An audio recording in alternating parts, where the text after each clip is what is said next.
What's up, ladies and gentlemen? Welcome back to episode 12 of the Frontline Film Podcast. That says 21, you idiot. That still says 21. There you go.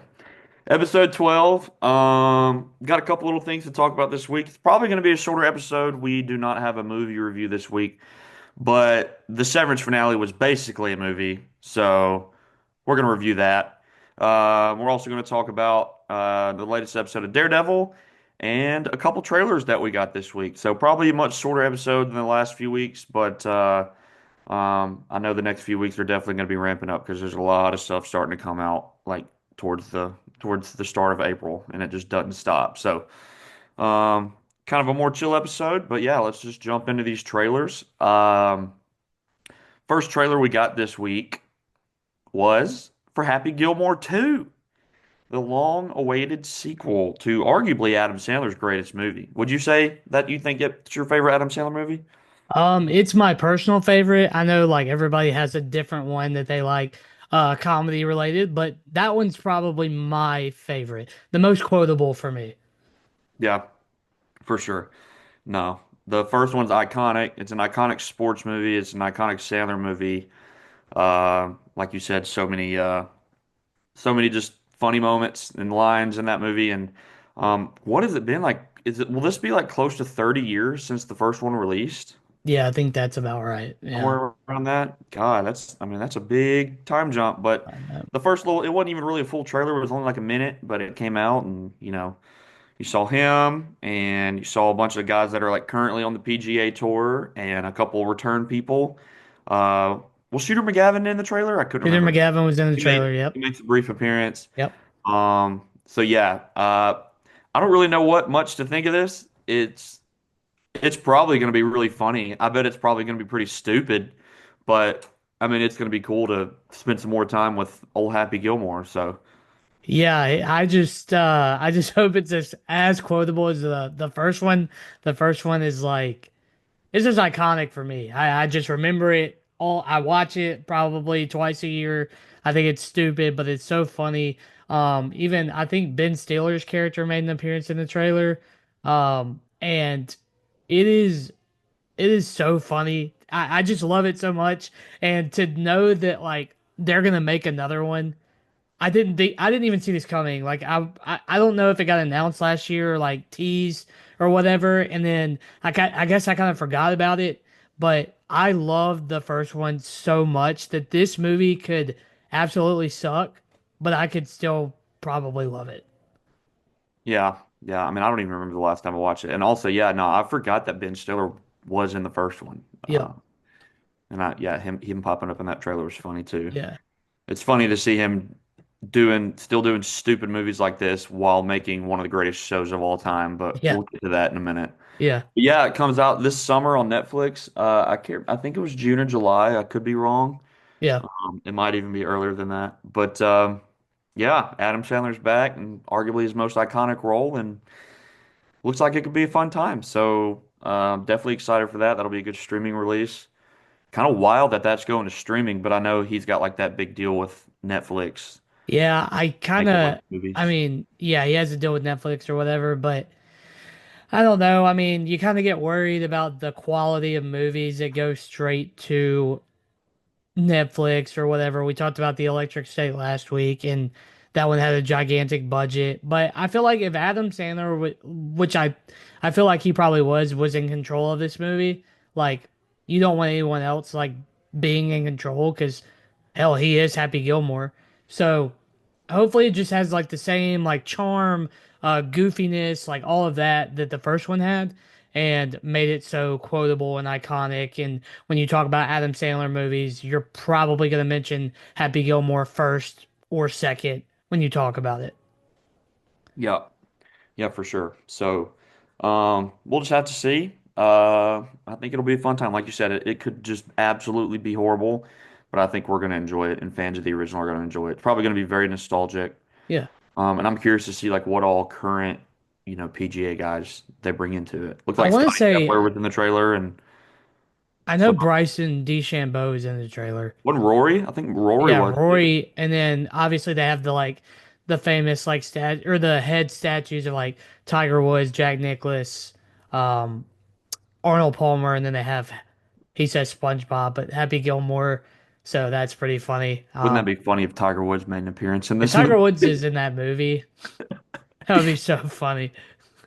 But yeah, so that's Happy Gilmore too. Definitely looking forward to that. That'll be this summer, so a good little fun nostalgic movie to revisit. Um, so that's the first trailer. The second trailer we got this week was for Ballerina.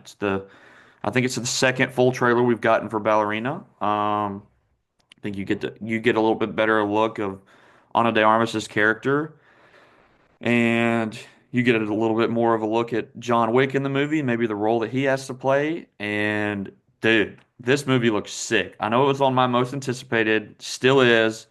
Um, the John Wick movies are just so damn good. There's not one miss out of the four. They're literally all at least like 9 out of 10s. Yep.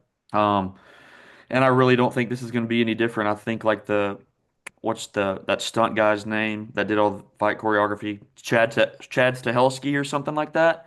I think he's involved in this and like the original creators and everything. So I think it's going to be just as good. It looks like you got some awesome action. Um, looks like you got, every John Wick movie, you got an iconic like club scene, Yep. you get that in the trailer. So I definitely think I think it's going to be really, really good. And this trailer got me even more excited. It looks like she might fight John Wick. So that'd be Yeah. cool.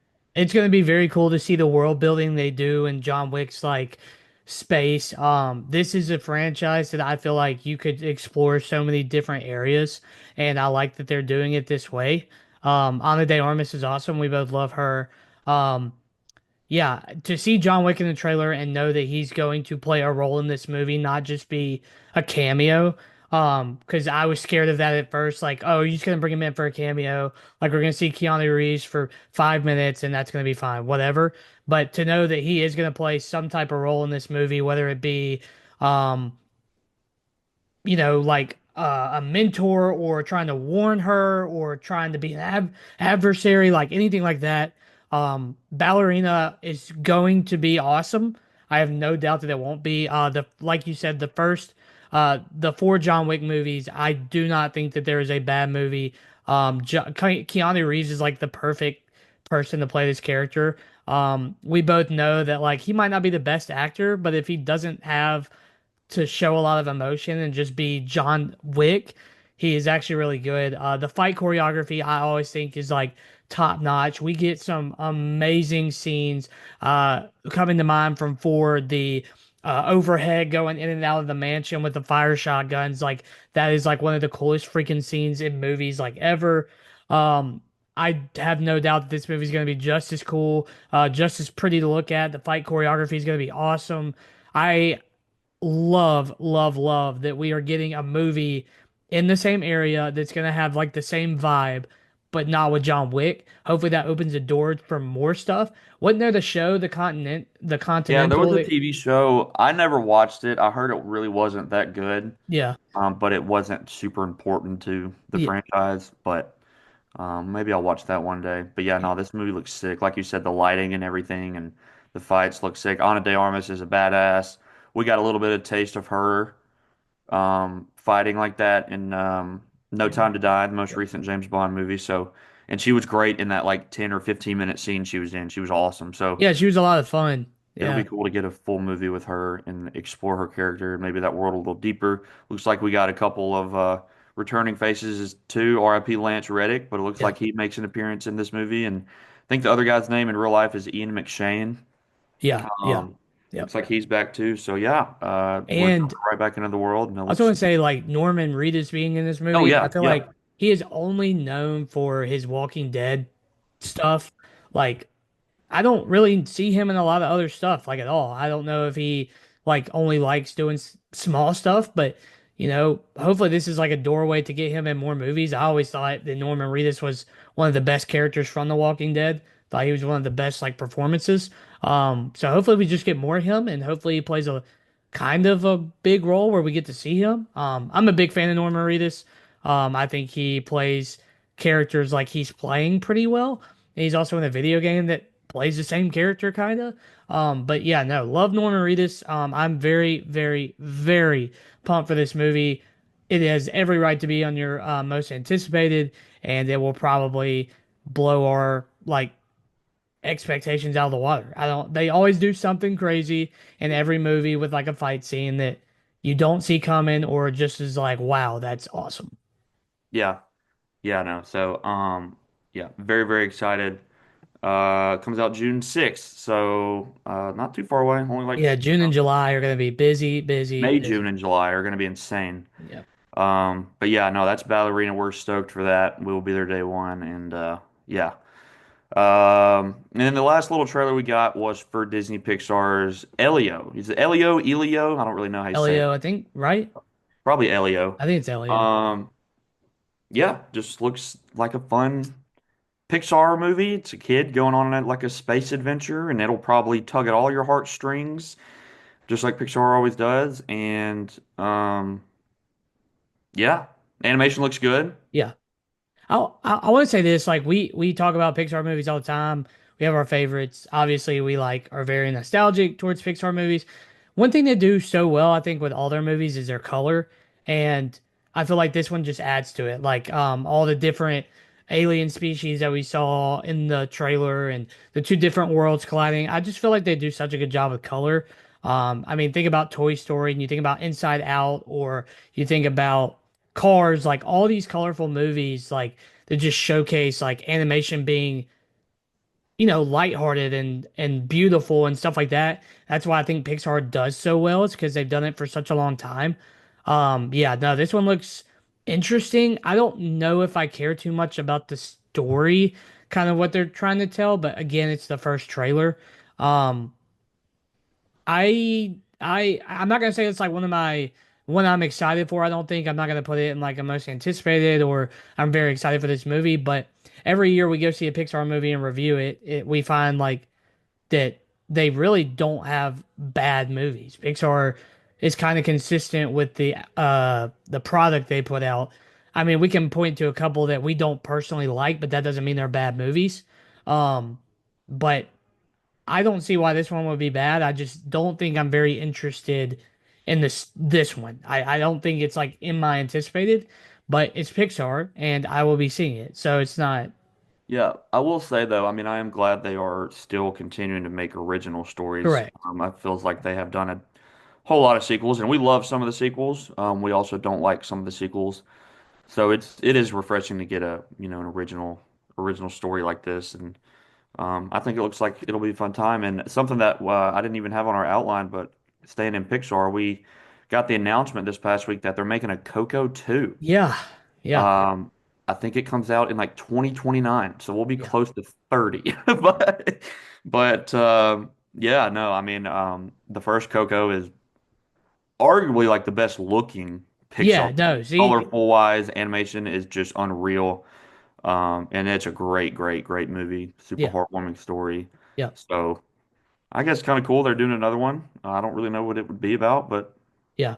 No, I remember I think I saw that. I don't know what day that was, Friday maybe or yesterday. I don't remember. But no, I mean it's one that like I don't have in my top five or anything, but best looking animated movies, you have to put Coco up there. And again with the colors is just beautiful. I think it is one of the most like it's original. Like, don't get me wrong. I think it's one of the most original Pixar movies, just trying to explore that Day of the Dead type vibe. Pixar's very good at inanimate objects or animals coming to life. So bringing that thing in, that's why I think we like Soul so much as well.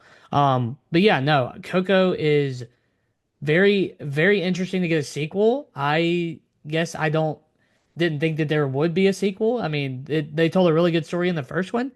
Um, but I'm not gonna complain. And if it's 2029, then I might have a kid by then and I'm taking to go see Coco. So Coco too. So don't say yeah, that. who knows? But yeah, 2029 is crazy. That seems like forever away. And then you're gonna blink and it's gonna be here and we're gonna be in line at the theater seeing Coco too. But very cool. I think Pixar has seen that they can do success in original movies with like Soul, Onward, Luca, stuff like that recently.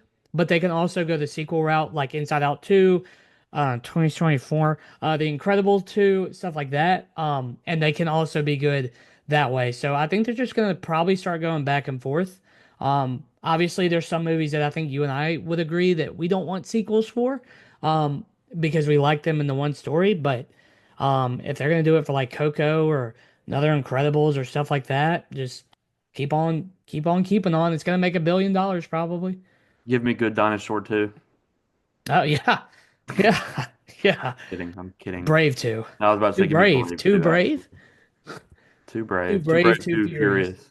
Oh, Um, all right. So yeah, that's Elio. Looks like a fun little time. We'll definitely be tuning in. We enjoy catching kids movies to feel like we're little kids still. So yeah. we'll definitely be checking that out. And Coco 2, I guess we'll see. We got 5 years to prepare. So who knows?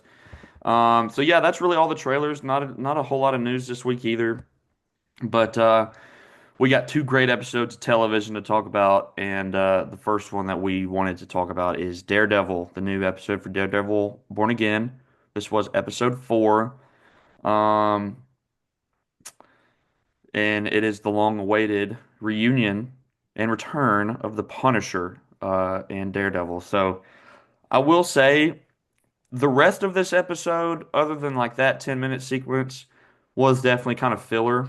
It Yeah. was kind of dragging a little bit, and I was like, okay, where's this going? But his like interaction with Punisher when he goes down and finds them and their conversation is just unreal. I would say that we could probably spend 2 hours on that segment alone.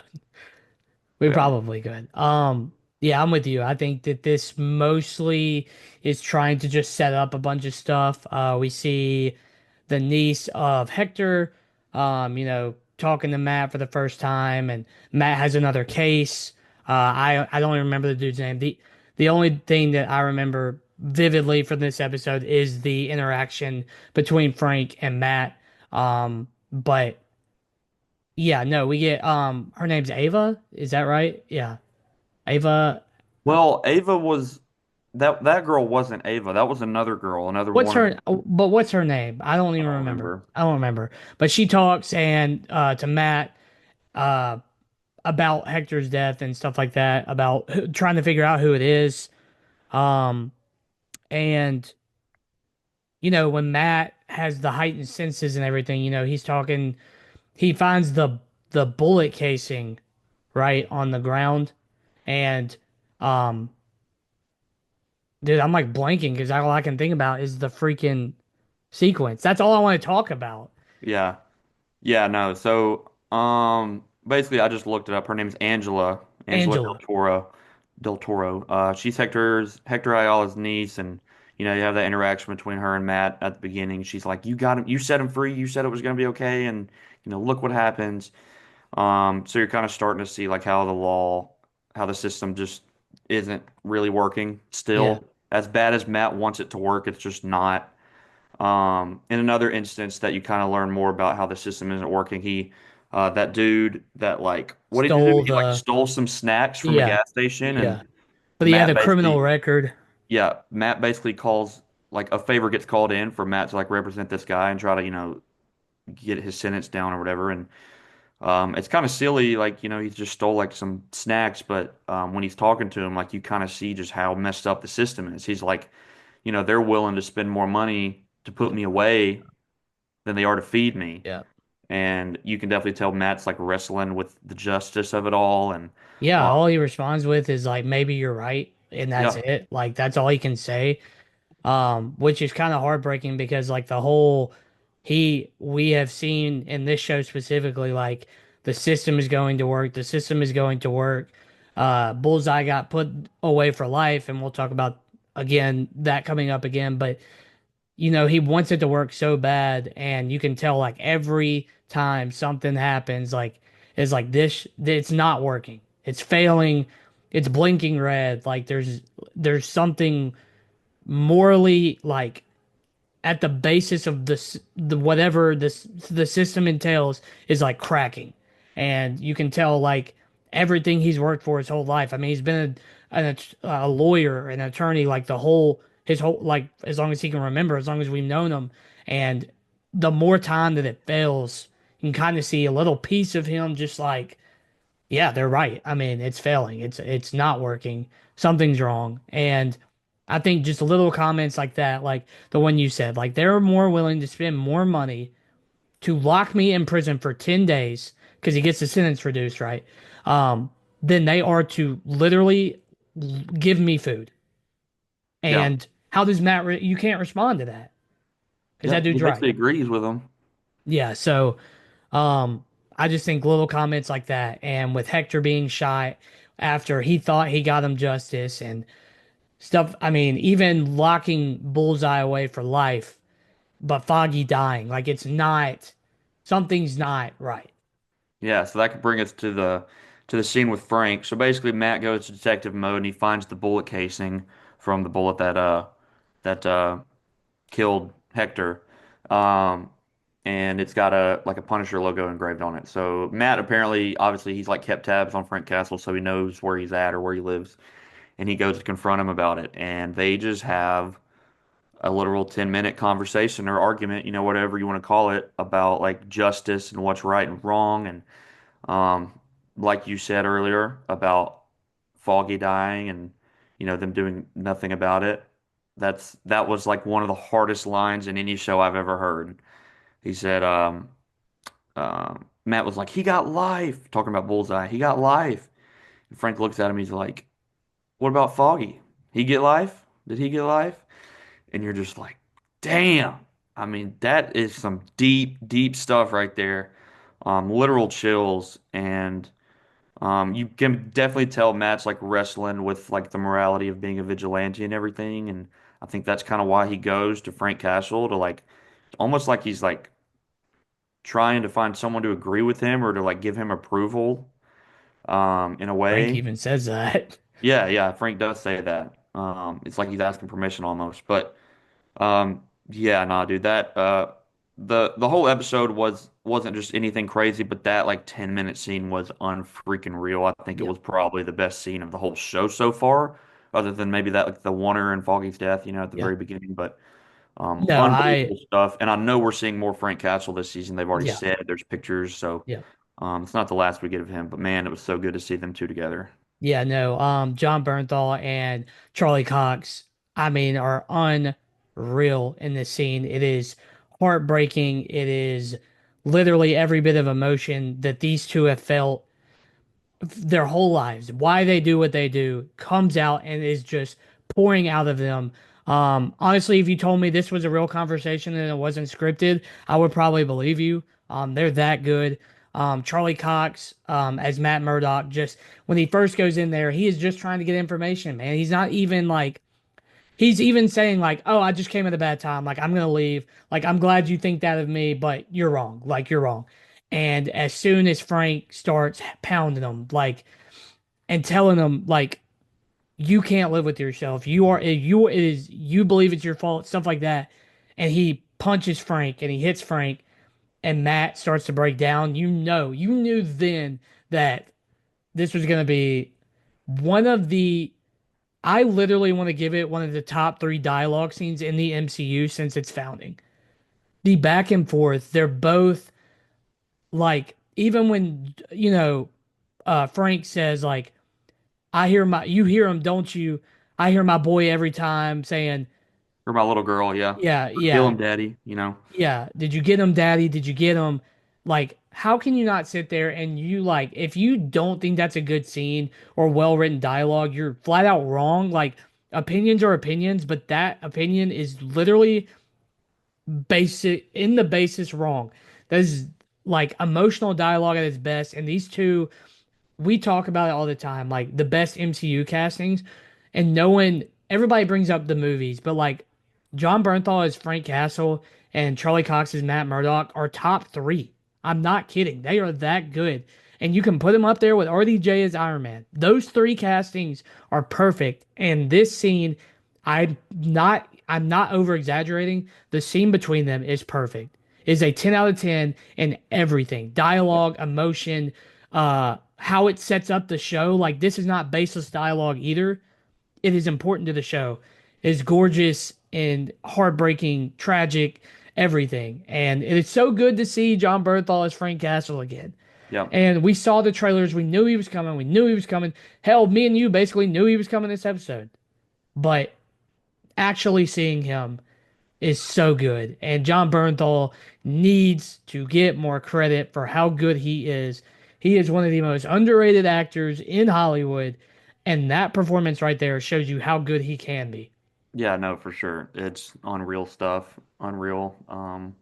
We love Bernthal, and we love his other stuff outside of just Punisher as well. He's such a good actor, and he's like a genuinely really good dude too. So shout out him, and I really cannot wait to see more of him and Yeah. his little Punisher special that they announced a couple weeks ago. Yeah. It's going to be so cool. So and then to kind of wrap up that episode, basically after he has that conversation, Matt Murdock goes back to his apartment and he goes to the roof, and apparently he has like a box on the roof with all his Daredevil stuff, and he kind of starts like practicing with the batons again. And kind of as he's practicing, it's going back and forth between him and Fisk. And Fisk, this episode, you basically just get a little bit more time with him and Vanessa in therapy.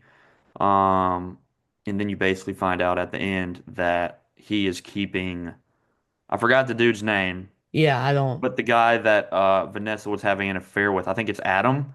Um, he's keeping him like prisoner in the basement somewhere, Yeah. and he goes down there and eats while he's just in a cage screaming, and you can tell he's bloodied up and probably hasn't eaten or anything. So kind of just goes to show like, Fisk is still in his old ways Yeah, he has not changed. as much as he's trying to like put on a positive face for everybody and going to watch kids choirs and Yep. all this crap. He's still Wilson Fisk. If somebody disrespects something that he cares about, you know, in the original show, it's like um, his mom, and then it was Vanessa as well, and then his best friend Wesley who gets killed. He fights for the people that he cares about. Maybe not in the best way, but I guess I guess you can respect him a little bit for that. But yeah, he just goes to extremes, and it looks like this guy's prisoner. So it just teasing more, bad stuff from Wilson Fisk. And I imagine that there's still going to be so much crazy crap happening this season between him. I don't know what he's going to pull. Yeah. It's looking like closer and closer that we're going to get that react or the reunion between him and Daredevil. Not Matt. We got that scene in the first episode, but um, yeah, But I think Matt's about to put the mask back on. We'll see soon, and yeah, well, gonna be great. it almost feels like that Fisk in some way, shape, or form is just going to get to a breaking point and kind of break maybe in public at an event or something. I just feel like that's coming. And we also have to talk about the end of the show, setting up Oh, Muse, yeah, yeah, setting up Muse. Yeah, I thought this was a cool scene actually. It's kind of very dark because we see this guy wake up, and when he wakes up like he's surrounded by bodies hanging, which is crazy. Obviously I don't know any much about Muse from the comics, so I don't know how messed up he is. I thought he looked great, but again, like that's if you're comparing it to the comics, I guess. I thought he looked great. He starts to siphon his blood, which is gross. And then he's carrying him off, and we can, he's screaming, and then, he starts carrying him off, and that's the end of the episode. I would imagine Muse is coming very, very quickly. Um, we keep getting what we think is him outside of the Muse persona. We felt like we've seen him a couple times. We've seen some paintings around New York that look like they could be his. And no, I'm excited to see him. I think everyone says that he is very, very interesting as a character, so that's why I'm kind of excited to see what he's gonna be like. Yeah, no, he that was a very cool scene at the end. I thought it was very like dark. Most of yep, the time we see villains in the MCU, we just see like a origin story or something kind of not as like violent as that. Dude's siphoning blood. That's crazy. yep, So, yep. And I feel like everybody's looking at Fisk to be, the main villain this season, and he probably still is, but like. It looks like we're getting a good introduction to really another cool Yeah. villain. So Yeah. I'm excited to see how he plays in and you know fares up to Daredevil. So and Yeah. apparently Punisher soon. So Yeah. very exciting stuff. Very solid episode with just an unbelievable scene. Sounds like or looks like we're gonna be getting Daredevil back soon. So definitely pumped for that. This week we get two episodes, I believe. We do. Yeah. I don't really That's know why. I don't know why they did that. I know we've we talked about it. Maybe they're just trying to get it all out before Thunderbolts, they which makes knew they knew that Severance ended, so they had to give us 2 episodes of Daredevil. oh yeah, yeah. So They had to even it out, yeah, they did. even the playing field. But Absolutely. so yeah, two episodes of Daredevil next week, and yeah, we'll definitely be talking about that. Very excited. All right, so we are actually re-recording this part. We had the whole first part you just watched. We just talked Daredevil. Unfortunately, the first time we recorded it, the Severance talk cut off and basically got corrupted, and we don't have it anymore. So we're going to talk Severance again. So this is a Monday night recording. Unfortunately, we have to do this again, but it does not take away from how good the Severance season 2 finale was, Cold Harbor. It was a great episode. IMDb thinks it's a great episode. Twitter thinks it's a great episode. YouTube, TikTok, they all think it's a great episode. Cole, it's a great episode, right? Yes. Cole thinks so too as well. So we're gonna run through this again. So if we leave anything out, we're sorry because we already recorded this. So that's kind of a disclaimer. But yeah, what are you gonna do? What are What are you you gonna gonna do?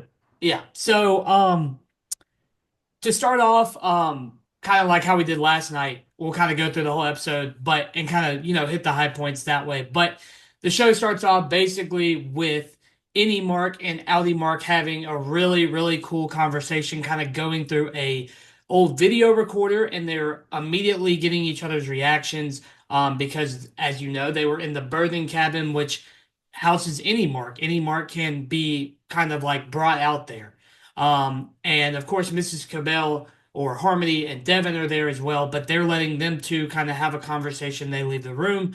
And this is a really cool way, I think, to start the episode because Adam Scott delivers a really, really good performance. We talk about kind of the different characters that are being played through everybody in the show, from Zach Cherry to Britt Lauer to Adam Scott.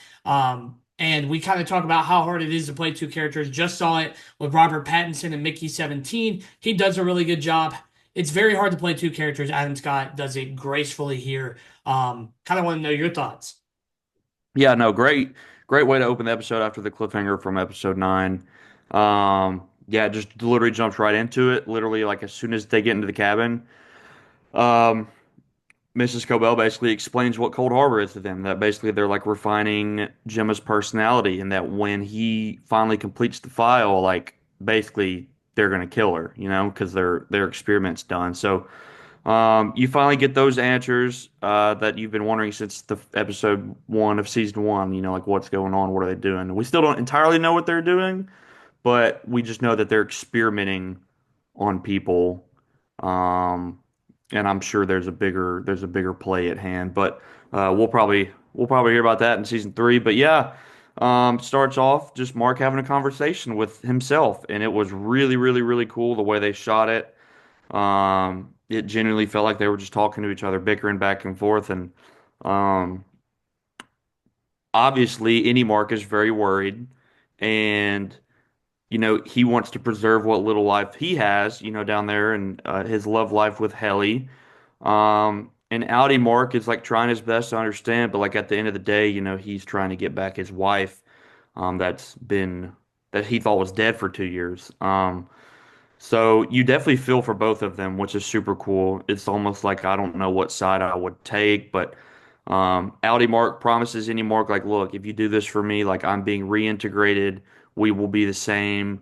We can be one. You will not die. We'll just share the same body essentially. And any Mark just isn't quite sure how he feels about that, but um, he kind of threatens to uh, like never go back to work. If the next place he doesn't or the next place he wakes up isn't the elevator at work. So the next thing you know, he is walking into Lumen to go finish the project. but they also like talked about the mission, to get Gemma out of the other severed floor. So yeah, yeah, and you can kind of take it from there. From what happens Yeah. next, he goes and he starts on the Cold Harbor file, starts finishing it up. Yeah, just to go off the intro real quick, I think it just shows both sides. Like both sides really want something. And, any Mark really does kind of have a great point here. He says that, you haven't checked up on me like since you created me. And Aldi Mark makes a comment like, oh, well, I want to be reintegrated because I saw how unfair this was to you. But that's a lie. We know that's a lie. We know Aldi Mark what he wants to do, and any Mark has every right to be skeptical. I mean, he's been the whole time stuck down there from he didn't even like he did not choose to be created, and I just think that's a good way to have a conversation because I mentioned it last time. I want to mention it again. Like every interaction we've seen in Indy and Aldi have been basically pre-recorded messages, whether it be through a firing or somebody wanting to leave or somebody retiring. They don't have the immediate conversation with each other, and that's what we finally get in this episode, which I think is very cool. But yeah, any Mark wakes up, he's in the elevator with a brand new painting that is just wild, very cool. Kind of ode to like he is the center of everything that is happening at Lumen. And he's sitting there looking at the painting, probably like, what the hell is going on? And then Helly walks through the elevator. And which, he's kind of explaining like they both have something they want to tell each other, because Helly had the whole interaction with uh Jamie or James, whatever his name is, Egan downstairs the last episode. But yeah, they both have something they want to tell each other, but they make it to the room where Mark's supposed to complete Cold Harbor. All the lights are off. They turn the lights on, and actually they don't. They sit there in the dark. And Mark kind of explains, like, hey, look, like I got to do this because this is happening. And he's telling her that Gemma is down there. My Ali's wife is down there. And I got to go save her. And, they come up with a plan of what to do. And, he's scared about losing Helly. He says that and he mentions that. Like, I don't want to, I understand how important Gemma is to Ali Mark. And Helly makes a comment that I am her. And I think that's a really powerful, just little one-liner that she says. And Mark looks at her. It's really emotional, like, because they've been down there their whole creation. They have not seen the outside world. They don't really contact like each other's outies. Like they don't know. And that's all they have. They are really in love, those two together, Innie, Mark, and Helly. And whoever you root for in the love triangle, whoever you root for, with Mark, I mean, you have to understand where Innie Mark is coming from. And I think that's a really good scene there. Eddie Mark finally decides to do Cold Harbor, and he's completing it. And Mr. Drummond and the I call him Jim torture, that dude in there. I don't think we know his name, We do, but I don't remember. but yeah, no, they're both watching and they're like watching him get closer and closer and closer, and finally he completes it. And everybody, me watching it, I'm like, my heart's racing, dude. It's going 100 miles an hour because, like, do they immediately, like, what's going on? Like, what is the next plan? And I kind of skipped over this, but we can kind of circle back to it. But um, while this is happening, or right before this is happening, we finally see Dylan again, which I think is pretty cool. I would say both of ours like sleeper character of the season. You said he was like the best character of the season, which I definitely can't argue with because he's that good. Zach Cherry killed it as Dylan, but he comes back and he gets a very, very cool moment with his outing.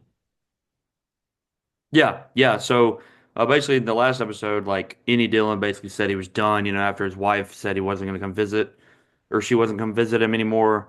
He said he was done. He resigns, but he obviously like comes back to Lumen, and he's like, "What happened? Did I get denied? Like, what happened?" And you find out that his Audi wrote him a letter, and at first it kind of starts off anger. Like, how could you do this? How could you kiss my wife? That's so messed up. But then he's like, I completely get it. She's incredible and we are the same person. Of course, we're both going to be attracted to her and fall for her. And he's basically on his side, and he's just, he basically is saying that any Dylan has kind of inspired him to be a better husband and a better father and do better on the outside, and he really appreciates that, and he wants to give any Dylan the chance to live his own life as well, which is super cool. So he basically, I mean, he gives him the choice. Like Dylan can leave and just never come back if he wants, or he can choose to stay and have his little life down there. And thankfully, he does choose to say. But yeah, no, that part, that scene of him reading the letter to himself is very, very, very cool. But yeah, so Mark completes his file. You don't really know what's going to happen, and then some crazy stuff happens. A whole marching band walks in with Milchick, and they do a whole number. And Milchick's dancing. He's got like a staff, and he's just acting a fool, celebrating. And Mark and Helly are just like, "What the hell's going on?" And then in the midst of all that chaos, Helly's like, "All right, it's time to get this ball rolling." So. Um, Basically, I can't really remember how he gets in there, but they trap Milchick in the bathroom, and She steals um, his walkie-talkie and runs in there. yeah, yeah, He yeah, runs yeah. after her. Yeah. Um, Helly steals his walkie-talkie. Milchick gets stuck in the bathroom. She's holding the door, and right when he's about to like get through, Dylan just runs through screaming, and he shoves the vending machine in front of the door to basically trap Milchick in there. So this gives Mark time to get away and go find the hallway. Go find the dark hallway with the elevator. So. Mark goes on the run and he finds the hallway. He can't get in though; it won't open. Um, and at the same time, you see Mr. Drummond in a little room directly across from that hallway. And basically, they're about to sacrifice a lamb. I don't really know why or how that really tied into it. I don't know if it was just more symbolic, but that's what the goat department was for. Um, and yeah, he's literally sitting there, and they're about to kill this cute little baby lamb, and then he hears Mark banging on the other door, and so he opens the door and just basically attacks him. And like you said last night, a very Looney Tunes ass moment in the Yeah. show when Drummond just punches him in the face. Yeah. And then they just kind of start going at it, wrestling, beating the crap out of each other. And Goat Lady, I don't even remember her name, Brienne of Tarth, that's her name. She basically steps in and kind of helps save Mark, and Mark is able to get Drummond to basically help him get to the elevator and get down because he needs like his handprint or whatever. So. Uh, yeah, so Mark he gets on that elevator and he goes down, and as we know, when you go down to that next floor, you become your Audi. So any Mark becomes Audi Mark as he's holding Drummond with the gun hostage, and then you can take over what happens next. Yeah, so just to piggyback off Cole, like he said, just because Mark is not on the severed floor, because any Mark only exists on the severed floor, he turns into Alley Mark while he's holding a gun to Mr. Drummond's jugular. And as he switches, well, a little, I guess, reaction, a reflex goes off, and he smokes poor Mr. Drummond right in the jugular, and there's blood everywhere. This is the most blood we've seen in this show, probably combined, because we don't see really any blood besides like a couple nosebleeds here and there. But other than that, no, it is crazy. That was a really crazy scene for me. It was kind of comical, but at the same time, like because Aldimar just wakes up and he's literally watching some dude bleed to death. So it's like a Moon Knight type stuff from that switching personalities. But anyways, he's running through Gemma's 4 now. We're on Gemma's 4 where she's being kept. And beforehand, Gemma was brought to the Cold Harbor room, and when she walks in, she sees a crib, just like the one that Mark dismantled a couple episodes before. So everybody watching knows that like there's a history with a crib, but this Gemma, the new version of Gemma, whatever reality it is or she is created in the mind through Severance, she doesn't feel a thing, and they make the comment that yeah, she doesn't feel anything. There's no emotion waves going off. This is a different, completely different Gemma aside from everything she's past experienced. So she's in there and she's told to dismantle the crib, basically. Which everybody watching is probably like, holy cow, like she doesn't remember a thing. So Mark's running through all these rooms, and finally he gets to the Cold Harbor room. We get a funny moment with the woman doctor that he's, pointing the gun at her, which I think we don't think works anymore. The last bullet was fired, so He um, basically just mad dogs her. yeah, so he's just yelling at her, and she's just screaming no. It's pretty funny. I got a laugh out of it, but. He does a really smart thing. He has Drummond's blood on his little tie. He puts it up to the handprint. It takes its blood, and he walks in. And this is the first time he's seen Gemma in 2 years since he thought she was dead. And this Gemma does not have any idea who Mark is. She has no idea. She obviously is freaked out seeing Mark covered in blood come through the door. And over the intercom, the doctor is saying, "Don't trust this man. Don't trust this man."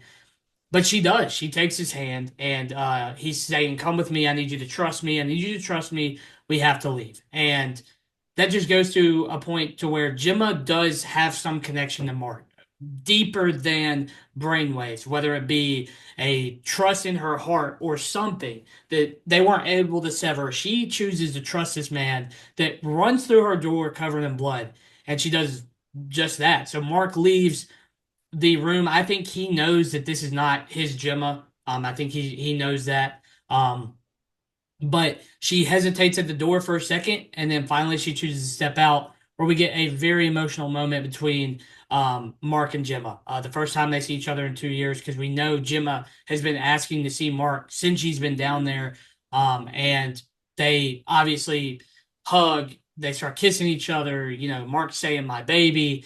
And it's a very cool moment, man. It feels like 2 seasons where, well, really a season and a half because we didn't know who Gemma was until halfway through season one, but a season and a half of us trying to get back to Gemma, and we finally get it here. And, I want to kind of know your thoughts about that scene, what you were thinking during Oh that. yeah. Oh yeah, dude. No, their reunion was so cool. And even though it was like super brief, you can just tell how much love is there between them. And um yeah, super cool moment. Uh for Mark to finally know that, she really was alive this whole time. And I can't imagine what it's like for her seeing her husband that she hadn't seen in 2 years, like come down to rescue her. So they have their really brief little moment, and they're like, Mark's like, all right, we got to get out of Yeah. here. The sirens start going off, the hallways flashing red, things are going absolutely crazy. Um, and they make it back to the elevator, and as they get on the elevator, they start kissing, and the elevator goes up. And then as they go up, obviously they're going back to the severed floor. So this is the last moment you get between just regular Mark and Gemma. They get severed as they go back up while they're kissing, and she turns back into Miss Casey, and he turns back into Any Mark. So I'm sure they're very confused that they're kissing each other, but he gets her back to the severed floor, and he knows that his mission is to get her out, and he gets down that hallway and he starts running, all around the severed floor, and he makes his way to that famous door from the first or second episode of the show. When Helly is trying to leave and keeps coming back in. So um, he makes it to that door, basically, and just tells Miss Casey, go through and leave. And she's hesitant at first, but she trusts him. As you said earlier, like love kind of transcends severance, so she can kind of trust him. Something feels right about it. So she goes through the doorway and turns back into Gemma, and then the door shuts, and she turns around and sees any Mark. And he's not coming with her. He's just standing at the door, kind of like in shock. It's super powerful moment as because like we talked about it last night, she probably doesn't even really know that he's severed. Obviously she kind of knows what severance is because she's been down there, but she doesn't know that he's gotten severed. Yeah. For all she knows, that's just her husband, and he won't come with her. But any Mark is like, you can tell he's really wrestling with the thought of like, do I go with her? Can I trust my Audi? Can I trust that, he really is in this process of reintegration? Or, do I need to basically salvage what I have down here? Helly makes a big point when she's talking to the marching band, like, um, like they want to fight for this little tiny life that they've been given, that they've been forced to live. They want to fight for it because it's all they got. And Mark's wrestling with that in that moment. Sirens are blaring. Jim's screaming and crying, and then as you think Mark's about to go through the door, Helly walks up behind him, and he hears her call his name. And then you just get a really cool moment where he's kind of stuck in the middle, and he looks back at Helly and super super powerful moment as he's like trying to decide what to do, and you get that cool needle drop for whatever that song was, and he starts running back towards Helly. And as he's running towards Helly, like Gemma's just banging on the door, just screaming, crying, and it is extremely heartbreaking. Yep. Because like we said, like she might not know that he is severed. She thinks her husband's just leaving her for this other girl. Who knows? Who knows? But yeah, so she's just left on that staircase. Mark goes back to Helly and they start running through the hallway and it's flashing red lights everywhere. Super, super cool. With that, whatever that song was playing, it's very, very Windmills of cool. My Mind, I think is what it Yeah, was called. something through my mind. Yeah. Um, awesome, awesome moment. Yeah. And you get the final shot of them, running down the hallway together, flashing red, and then it just ends. Um, Yeah, unbelievable episode. I told you last night, I think it's probably the best episode of the show. They they finished it up. The everything that they set up this season, which was a lot, Yeah. there was a lot of things that we just didn't know, like what is this for? Why is this important? It really does come together, and it really feels like a satisfying finale to this season. Obviously, they're still teasing more, and there's going to be more, but Yeah. like to the story they were trying to tell this season about Mark getting Gemma out of there, they do it effectively and Yeah. um, unreal stuff. Finales can really make or break a show, as I said, with Game of Thrones. People hate Game of Thrones just because of the finale. Right. So they're not always going to be a banger, but this one definitely was lived up to the hype and um, yeah, yeah, Yeah, I'm kind of with you. There was a lot of questions being asked throughout the majority of the season. And I think for them to hit home, and I told you this yesterday, for them to hit home, they had to answer enough questions for the audience to feel satisfied. And I thought they did that. They answered enough questions while also leaving a few unanswered. Like how did Jimmy get there? Like what was the whole process like? Because we Adam or Mark ID'd her body. How did she still get there? How did he ID her body? We want to know that. We want to know why was Gemma and Mark being the ones like why are they doing this? Why did they want Cold Harbor to be completed? What was the main goal of Lumen? What are they doing? And we still have to know what like Gemma was left on the staircase. Does she make it out? Does she get out of Lumen? Because I would imagine everyone's looking for her. And what is to be done with Mark and Helly? Dylan's also on the seventh floor, and Milchick was going a little bit crazy trying to get out of that room. So, like, what does he know? What does he have to do with anything? Or because we thought he was maybe turning a corner after the last couple of episodes of him going against people above him. So, there's still questions to be answered, but we got enough answered in this finale that I think it did a great job. Season 1 and 2. I got to shout out Coley for letting me use his Apple TV and telling me to watch it because this show is incredible. I told you last night, and I'll reiterate this. Like after watching the first two seasons, I know the series is not complete. The ending could totally piss me off, but as it sits right now, being invested in a show like this, it's got to be top 10, if not top 5 TV shows that I've watched all time. This show does just a really good job at how important every piece of dialogue is. And a lot of shows can't say that. A lot of shows depend on action or different plot points or anything like that. But dialogue is very important on this show. And even like little things that you can pick up on or how people act is very important. That's why I love this show so much. Season 2 is incredible. We got two of arguably some of the best episodes of television I've ever seen with episode 7 and episode 10. Just outstanding. Ben Stiller, you have done something here, and I couldn't be more happy that I'm getting to experience it. But yeah, no, this episode was funny. It was heartbreaking. It was action packed, mind-bending. It was everything. bloody. Yeah, bloody.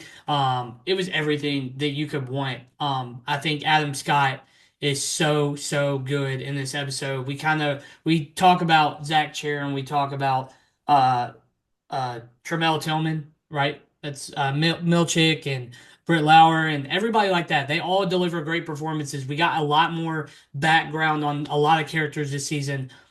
It was nice to see the main focus of this episode still be Adam Scott. He is the center of what's going on at Lumen.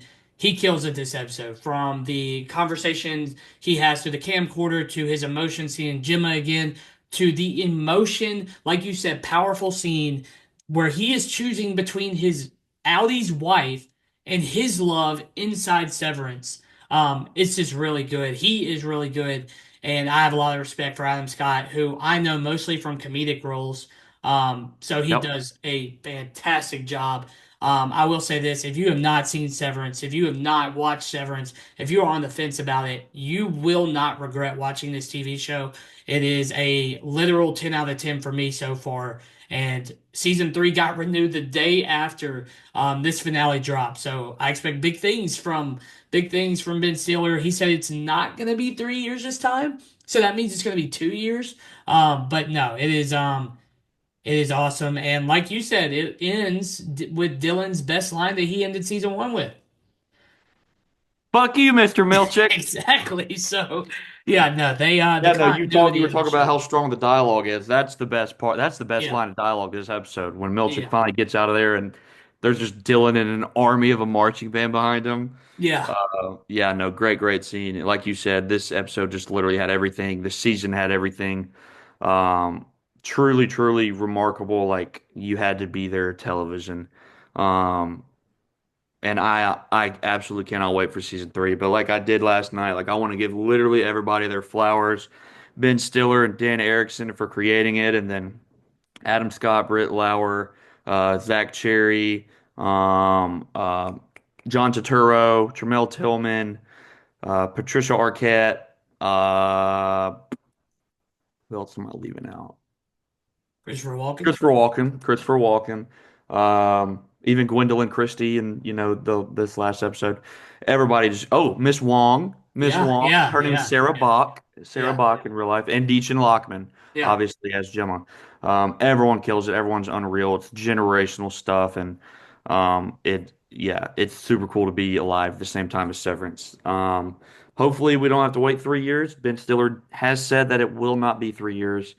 Um, it will not be as long. So that's very promising. And yeah, that's Severance season two. We loved it, and um, we want to give it all the praise that we Yeah. possibly can. Great show. I hope it sweeps at the Emmys, man. That's all I gotta say. I hope that they win every award. They deserve it.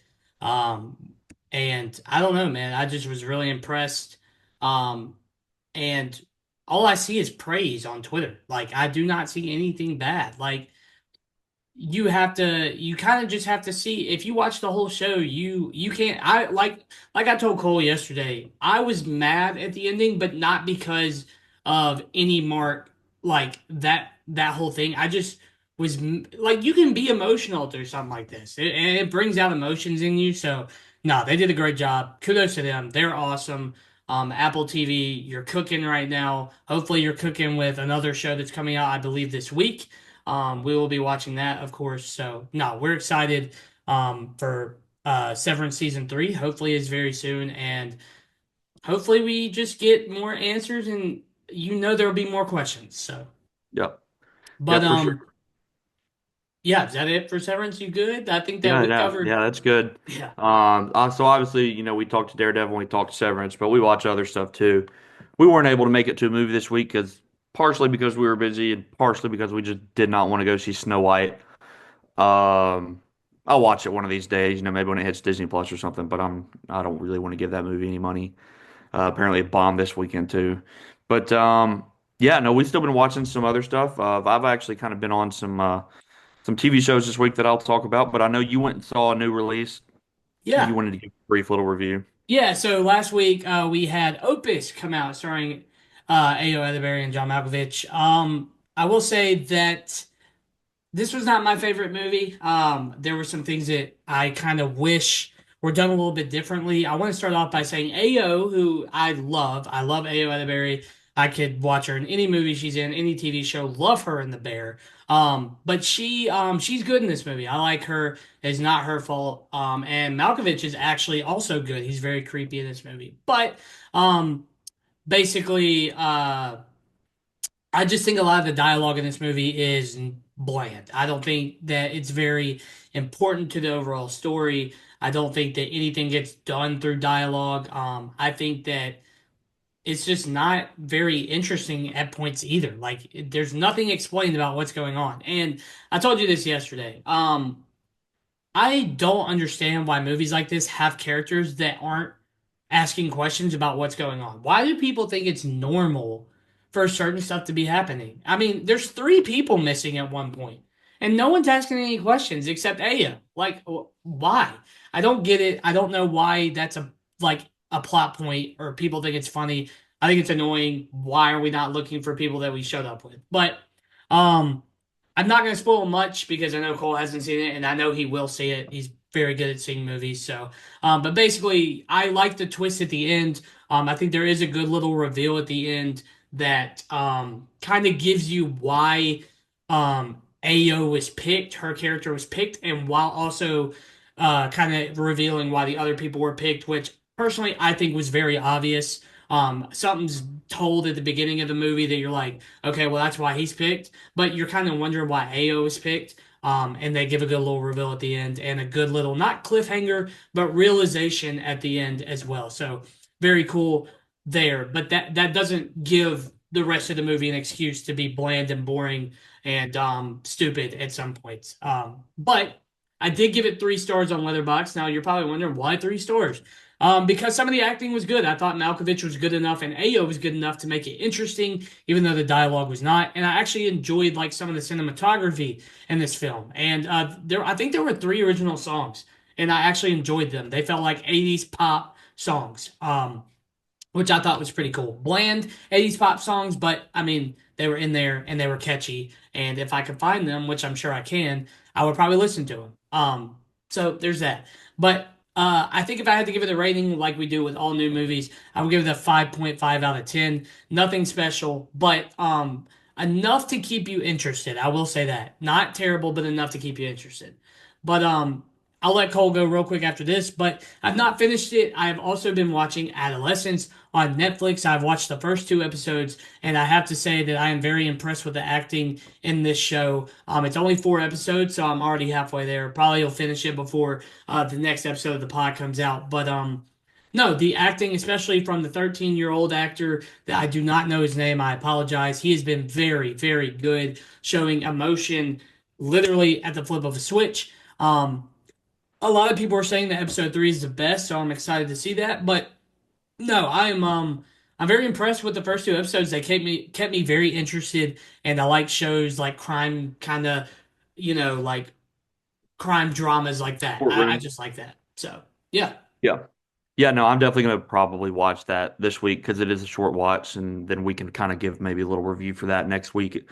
Um, yeah, I'm the same way. I didn't really watch any movies this past week. I went and watched the Hans Zimmer movie, which was pretty cool. Not as cool as the actual concert, obviously, but still pretty cool. That's the only movie I watched this week, but I actually watched 2 shows. I finished Drive to Survive. I actually finished that today. Nice. Great season. Like you said, probably the best season of the show It is outside of the maybe the strongest first season. season. Yeah, I think Um, so. very good season. And I'm excited to see what stories, unfold this year. But Yeah. Drive to Survive was good, and then I also finished that new show Paradise on Oh, Hulu. nice. Fantastic little 8 episode show, super short, super watchable. Sterling K. Brown, and it's basically like a political thriller, but then it's also like dystopian and some crazy stuff going on and some crazy twists. Episode 7 of that show specifically, the penultimate episode is, I promise you, one of probably like the 20th, I'm an idiot, the 20 greatest television episodes I've ever seen. Like it's Nice. unreal. It is. I don't think I've ever been like so tense watching an episode of a show. It was unreal stuff. So I actually finished that last night after we recorded the where we recorded the pod, the one that didn't get recorded, but Yeah. I did finish it. Really, really solid show, and it sets up. It looks like I think it's already been renewed for season two. I highly Nice. recommend you check it out if you get the Yeah. chance. Sterling K. Brown, James Marsden. Um, yeah, really, really cool, fun little show. Yeah, not really many movies this week, but we definitely got a big week coming up, and I'm sure that we'll have a couple to talk about next week. And I Yeah. will say briefly on here, I actually did just get out of Death of a Unicorn. I'm not going to give any thoughts on it at all. We'll save that for next week. Yeah. But I did go check that out. It was a super early screening, so that was pretty cool. But yeah, we're also going to try to probably check out A Working Man with Jason Statham, or maybe A Woman in a Yard, just kind of depending on what we're feeling. Yeah. And then we're going to continue to talk Daredevil and Yep. whatever other shows. I think the studio premieres this week, so we can Yep. talk that and Yeah, we lots get of two, exciting stuff coming. like you said yesterday, 2 episodes of Daredevil this week. So we expect a lot of stuff to happen. So yeah, 2 episodes of Daredevil, Death of a Unicorn for sure. We are trying to decide a working man or woman in the yard. Just like he said, whatever we're feeling. We love the Jason Statham movies. They're all the exact same, but they are so fun and really, really good action and fight choreography. So I'm down to go see that always. Beekeeper last year, if you didn't see it, was really good. So, but yeah, Death of a Unicorn for sure. We will have that. Daredevil talk, probably talk the studio, maybe Adolescence as well. And whatever else we watch. But like we say at the end of every video, thank you guys for like or watching. It means a lot. We are getting great views and y'all are interacting. We love stuff like that. So we really appreciate it. Don't forget to like and subscribe if you do like what you're seeing. Turn notifications on so you never miss like when we upload a pod or just segments from the pod. We upload that throughout the week. And make sure to check out YouTube Shorts as well. And then make sure to follow us on like TikTok. We have Twitter, we have Letterboxd, all of that. We are giving our thoughts constantly throughout the week, so y'all can check us out there. But yeah, 12 episodes, right? This is episode 12, so 12 episodes in the book. We will have lucky number 13 next week, and yeah, Death of a Unicorn as well. So looking forward to that. And Cole, you got anything else? Fuck you, Mr. Milchick. Amen. We will see you guys in the next episode. Peace out, guys. Peace.